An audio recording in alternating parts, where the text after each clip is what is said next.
تلبس وتقلع في الحجاب كل شوية. صابرين كانت بتلبس باروكة وتقلع الباروكة شوية وتلبس الباروكة شوية، راحت ما قالت راحت لما قالت في الآخر أنا ما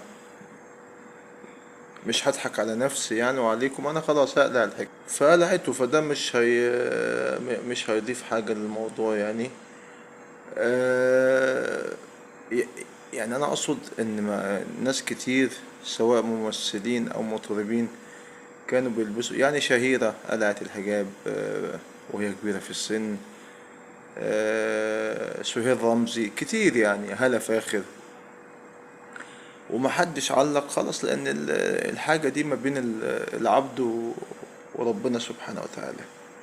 اللي خلى الموضوع يبقى ترند إن أمل حجازي طلعت علات على صورة ليها وهي لابسة تيشيرت أسود وعاملة شعرها كيرلي وكاتبة